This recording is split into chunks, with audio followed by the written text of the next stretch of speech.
Well, it's been quite the past month plus. As you can see, I'm not looking so good. The hair's crazy. There's 2 cylinder heads on the ground. The garage is a mess. Oh man. Welcome back to the next episode of the E28 series. You guys have probably noticed it's been a while. And it's been a while because things hit the fan and things did not take kindly to me. So you'll see what we have here is a brand new, refreshed, fully rebuilt cylinder head right there. Beautiful. Then you'll see right here what we have is a bare cylinder head. And this is actually the original cylinder head off this engine, my 68,000 mile engine that I paid way too much money for. And if you are wondering why there's a refreshed head here and I'm not using this head, it's because it was junk. If you guys keep up with me, and I think if you saw my post, I talked about it. Took it to the machine shop. This video was actually supposed to start off with me disassembling this myself. I was going to show you guys how to do it. Ran into an issue where my rocker shafts would not come out. I pounded them and pounded them and pounded them until I mushroomed them and ruined them actually. But I cut them out, was able to get them out. And I felt really bad about myself because I said, why can't I do this on camera? Like, I want to show you guys, like, why can't I do it? Well, I gave up, took it to a machine shop. They had it for a week or so, and I get a call and say, man, I've taken off as much of the deck surface as I can, and you're still warped. It was like a banana. The rocker shafts would not come out even from the professionals, and he said, that's why you had such a hard time, because your head is shot, completely warped, useless. It was rendered completely useless, and that is why now I have this nice little decoration. And he obviously figured out it was useless after he hot tanked it and resurfaced it. So unfortunately it looks good, but it is garbage. So that left me in a pickle looking for an M30 cylinder head, and that is where this one comes to us here. Shout out to Danny Corliss again, the same guy that got me the radiator for the 535. He had this sitting in his shed for God knows how long, gave it to me for a very good price, and lo and behold, the head checked out, valves were cut, reseated, whatever you have to do, the 3-way valve grind, I'm not sure. Resurfaced, hot tanked, cleaned, and it is immaculate and ready to go on the bottom end here. So it has been a nightmare, it has been expensive, and it has been disappointing. But we are back and we are ready to jump in. So without further ado, let's get this block prepped. We got a head to install, and we're gonna reassemble this whole M30 today. So I'm excited, I hope you guys are too. Before we get any further and get this M30 looking like this, if you would like to go and support me and the channel so that I can keep doing things like this, head over to my website, m3nameisjosh.com, linked in the bio. Grab yourself the brand new E34 road trip tee featuring my S52 E34 that we built together and I took across the country. So I got that on the back here with a nice beachy vibe. And then on the front is my own little logo here that I created, M3 name is Josh, and then the E34 front end to go along with what's on the back. So this has been a lot of work getting these created, so if you like what I do and you want to show me some love, I got these in t-shirts and hoodies over at the site. Now let's get back to this M30. Now if you guys watched my head gasket 525 video, you'll know how I did this. So a grinding stone here for like knife sharpening, coarse, fine grit. So that's how we're going to start here. We're going to do a few passes of each. So you want to WD-40 up the deck, WD-40 your stone, and then we just go all across.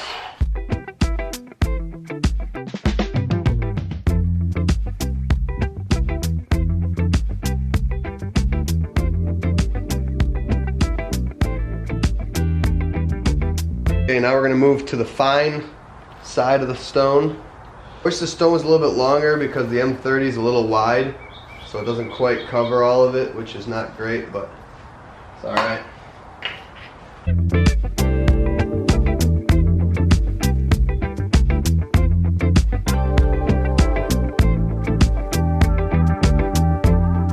This is for the finishing touches, 400 grit sandpaper. Same thing, WD-40 it.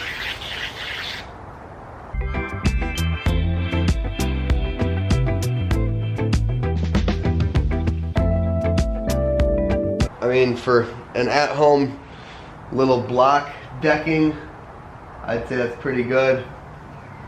You know, it doesn't have to be a perfect machine surface like from the factory. You just want it to be clean and flat.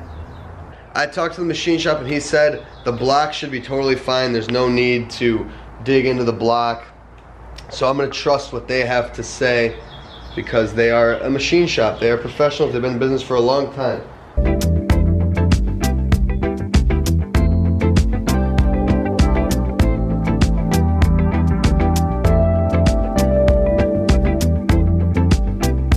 What I was doing there was making sure that all the head bolt holes and just basically the whole deck surface are clean, contaminant free, and dry. Brake cleaner, degreaser, degreaser. Then I actually used a shotgun / gun barrel cleaner to wipe out the threads, and then brake cleaner, then compressed air. You do not want anything in these threads. That is how you crack blocks. That is how you ruin things. So, and then I cleaned out all the passages so we don't have to worry about really contaminants. Cleaned the pistons. I got this looking pretty good, I would say. She is ready to accept a head. How exciting is that? So I did have this tensioner new, but it's the MTC brand, and given the quality of their things such as a fuel door hinge, I'm gonna keep this one. This is 68,000 miles. It's got a little bit of wear on it, but nothing bad. And this is an important piece. I'm not gonna risk it going with a cheap Chinese part. But we do have this one, brand new, genuine BMW. So this should be as easy as popping out these little clips. This would have also probably been all right, but it is what it is. These are super cheap, this one. This one's expensive and it's hard to find. That's why I got the MTC, which is the only one I could find, but MTC is garbage, so. Reinstall this bad boy.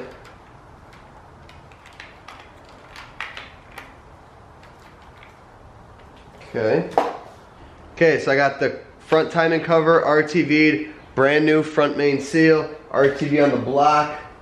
Now we got our gaskets here.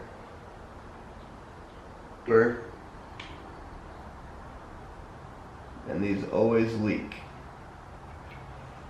Our refreshed timing cover. First vapor honed component being installed. Now we got our friendly little reminder right here. Our crank position sensor bracket right there. Line up the key. Rubber mallet.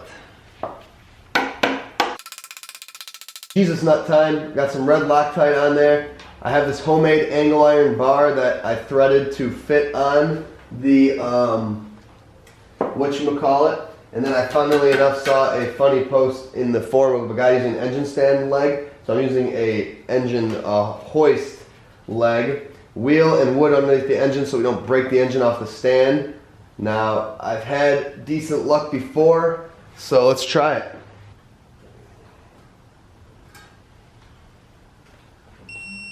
Oh, okay, we got 250 already. Easy peasy. Now we need a little more. So let's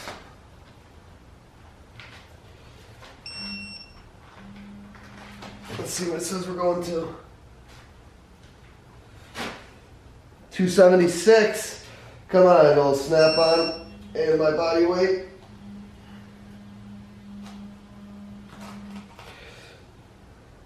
$308. Oh, I almost just broke the chain, the brand new chain tensioner. 308 is close enough. You go any further and you risk damaging components, so we're gonna call that good. That's the Jesus nut made semi-easy. Okay, now it's time to get the harmonic balancer on. I got the pulley repainted, nice and fresh. Balancer's cleaned up. I don't think it's a good idea to paint this. I don't know, it doesn't seem like people ever really do that. So now we gotta find the little dowel here that's right there. Match those up.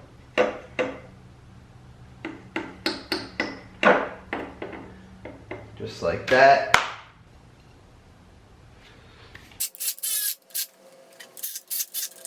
All right, it's time.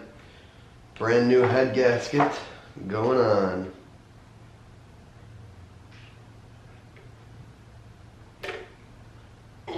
Okay, deck surface is clean.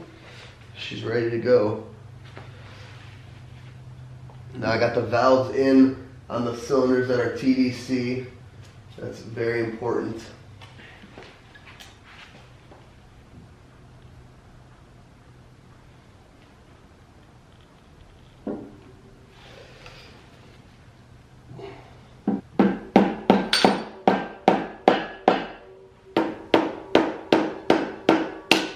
Brand new head bolts, of course. I got brand new washers for them, which wasn't necessary, but we did it anyway. You want to lightly lubricate these when you put them in, so instead of oil, I'm just going to do a little WD-40.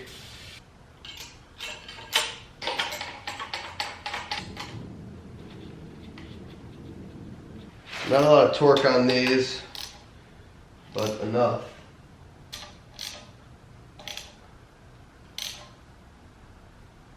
All right, time to torque them. We got the trusty old snap-on here. 43 foot-pounds is sequence 1. I got my little chart right here that came with the L-ring.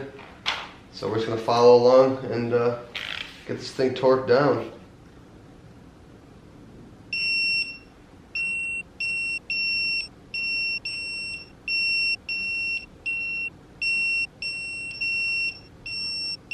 Sequence 1 is done. Now we gotta wait for 20 minutes, let things settle, and then we'll be back. Stage 2, 58 foot-pounds now. You may notice the front is missing the harmonic balancer. I messed up and had this chain tensioner and guide on the wrong side of the front timing cover. Had no idea that that's how that worked. You gotta slide it up instead of just on. I don't know how I messed it up, but that is frustrating. So I had to redo everything there. So I'm still in the process of fixing that mistake, but let's go ahead and finish torquing down this head.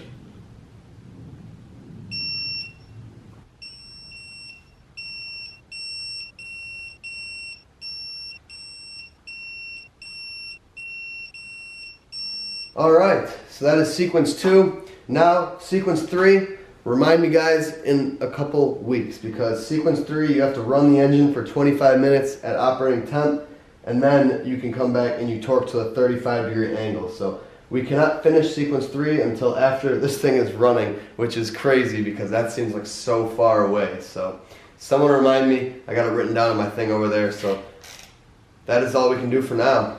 Next up for the head is the rubber ducky gasket. If you're wondering why it looks like that, what does that look like? Rubber ducky. So this is for the drains in the back of the head here. This is notorious to leak. You do not want to forget to do this because you don't want to do this once the thing is in the car.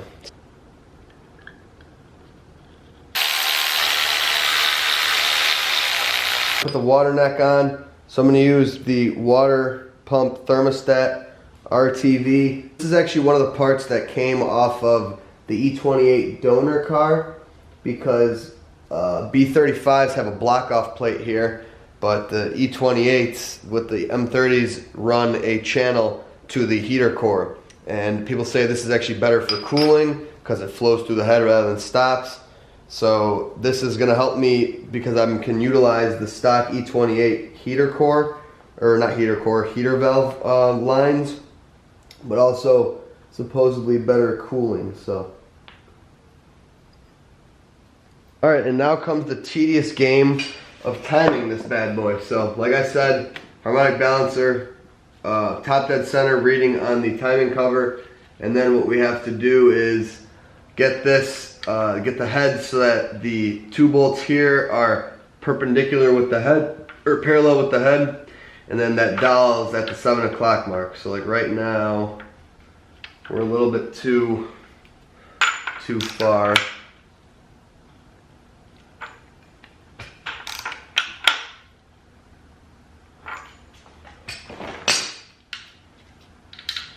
Okay, that is lined up. I think that's it. 7 o'clock, these look pretty parallel, and it kind of just all goes into place how you want it.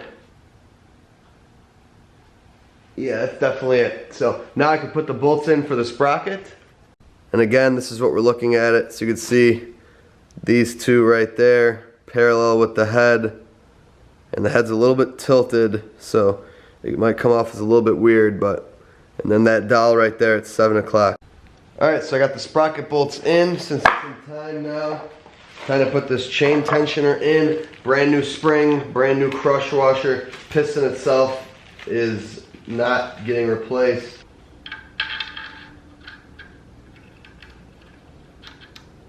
So 30 foot-pounds on the tensioner here. And now we got this cavity filled with oil, and we're going to keep pumping it and adding oil until it builds up pressure and it's hard to do by hand.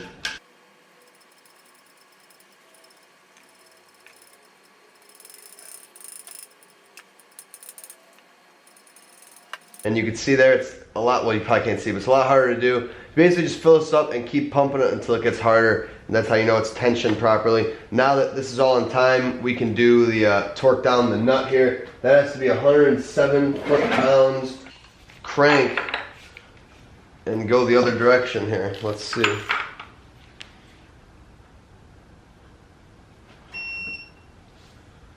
Cam nut is tightened, crank nut is tightened. The engine is in time, so let's spin it around and make sure everything looks all right. Okay, TDC.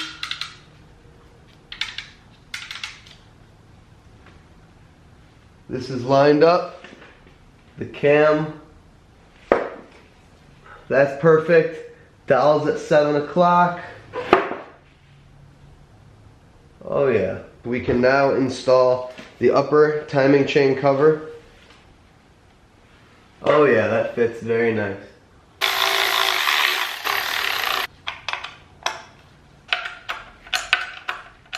And boom, upper timing cover is on. New oil pressure switch.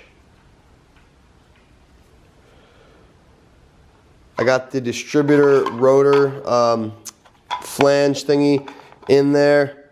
So this thing's starting to come together, man. It's starting to look like an engine again, and that makes me very excited. If you don't know, machine shop, unless you ask them to and pay them extra, they're not going to reset your valve adjustment, right? So all these have to be reset. Now, M30 spec for B35 is 0.012 between the the eccentric and the valve.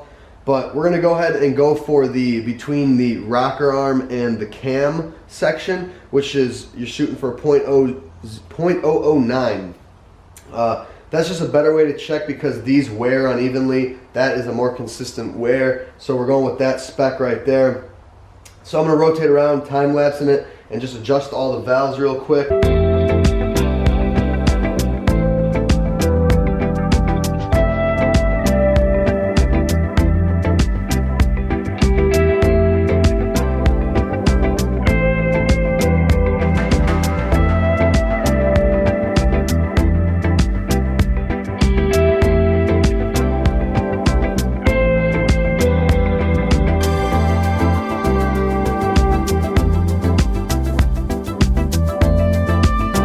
There we go.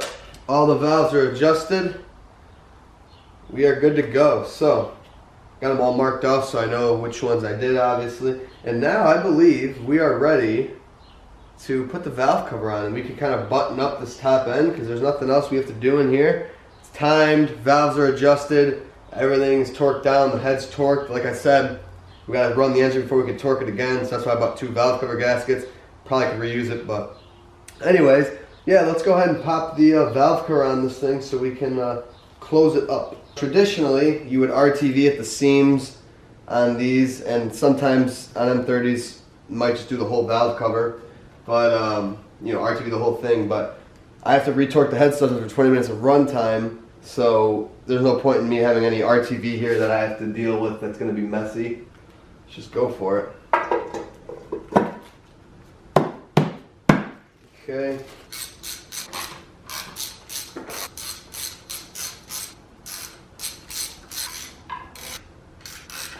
We got this bad boy off the stand for the first time in a long time.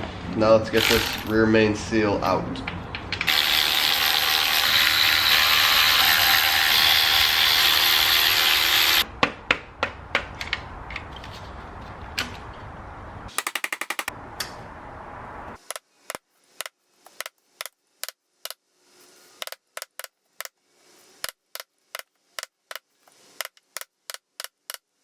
just like that, she's in.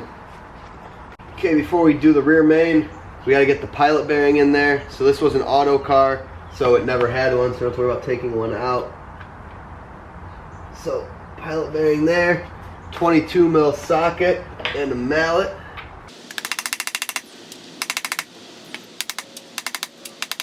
Easy enough, pilot bearing is in. RTV on the housing, RTV on the engine itself. Common theme with the M30 engines is just go ahead and use the RTV because otherwise it's gonna leak. This white thing in the middle is the seal installer that a lot of these kits don't come with anymore, which is annoying. M50, M30, same size. So that basically you slide into the seal here so that when it slips around the crank, you don't rip it. So it's a pretty nice thing to have.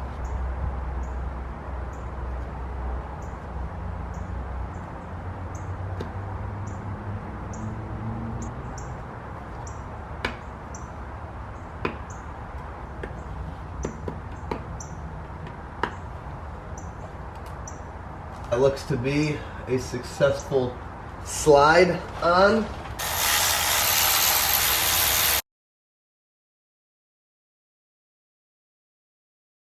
We got the bell housing cover here.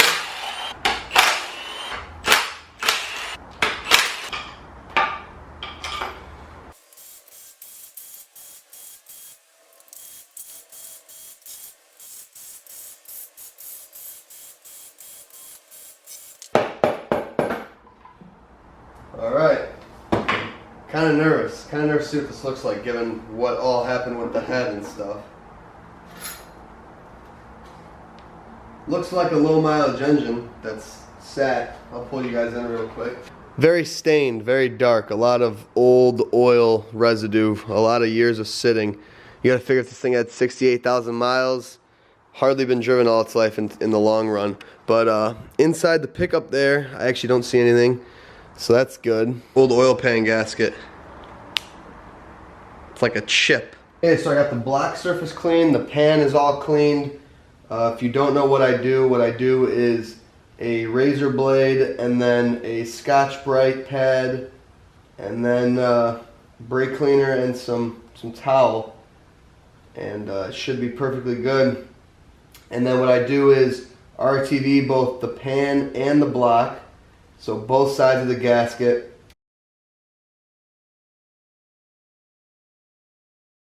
I bought a cork one and the Victor Reinz kit because I didn't initially want to use this paper one that comes in the kit, but I decided that some people say cork doesn't work well with the RTV, so I'm going to go with the paper one. It's actually thicker, this gasket, than the cork, so.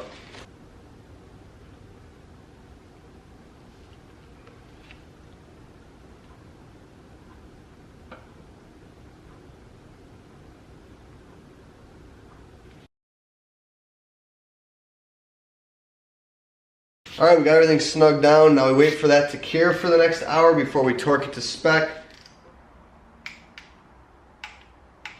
Alright, time to get this water pump on. So just like everything else, sealant on the water pump itself, sealant on the block, sandwich the gasket.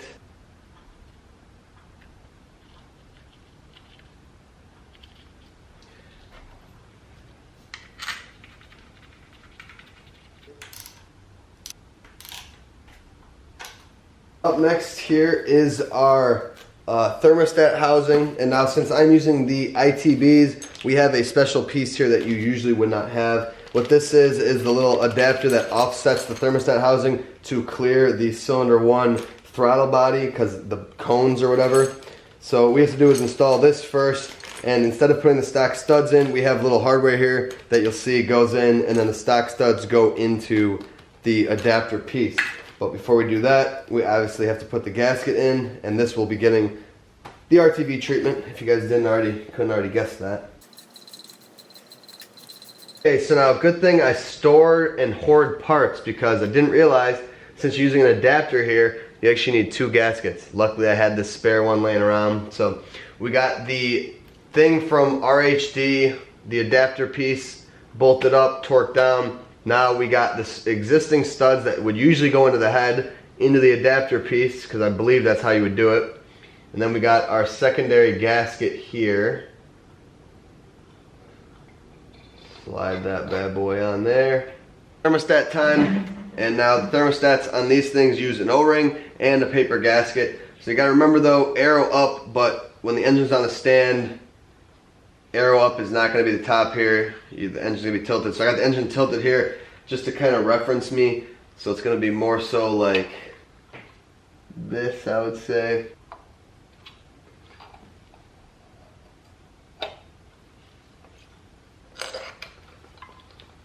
So now if you guys can guess my luck, the M30 uses 3 different types of gaskets for this oil filter. And I have both of the ones that are wrong. Okay, our accessory bracket can go on now.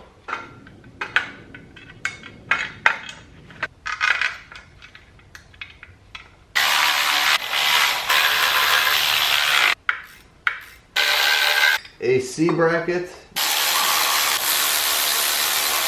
As we get the accessories ready to go on, I opted for a brand new alternator, not for the sake of performance or risk reduction, but for the sake of I wanted a pretty new alternator. Since everything else on the engine will be refinished or brand new, why not go with the alternator? So, annoyingly though, they do not give you all the stuff. You have to transfer it over. So, I spent an extra 40 bucks and got a brand new zinc plated fan blade for it. So that's cool.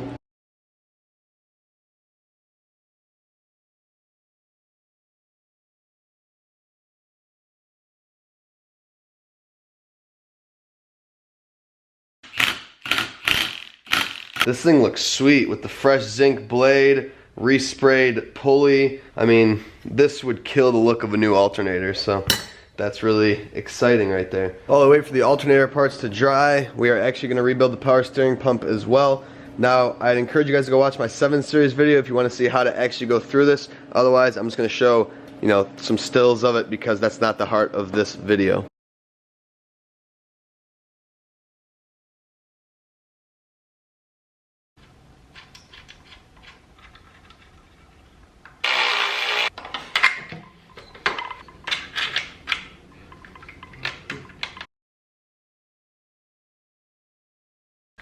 Our main belt for the water pump and the alternator. We got our belt for the power steering.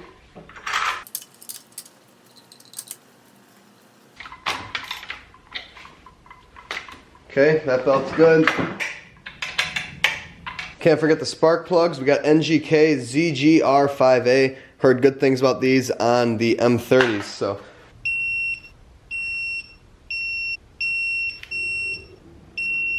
Cap and rotor time. We got the Bremmy units here.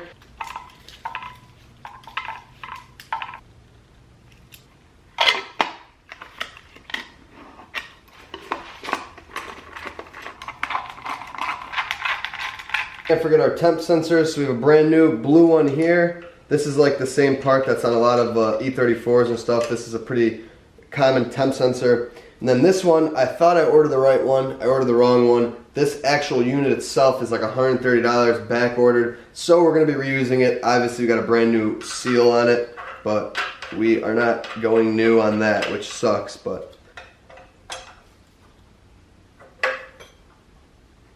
And now as a bonus, I'm going to fit my new headers and then we are done. To fit these Schmiedman headers, just to note, you are going to have to grind down the block right here because the front header hits it. So went at that with a grinder and I'm going to reapply the Pour 15 to that and fit them. Alrighty. So I decided I'm going to use the stock gaskets. I just think they're better quality. So they might cover a little of the header, but it's all good.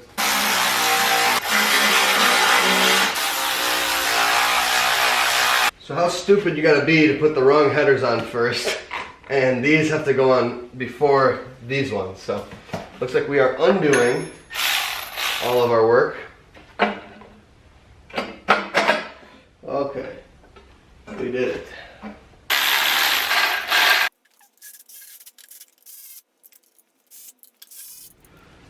And there we have it. Look at that thing. Woo!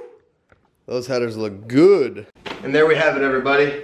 A completely assembled, fully refreshed, fully refinished M30B35.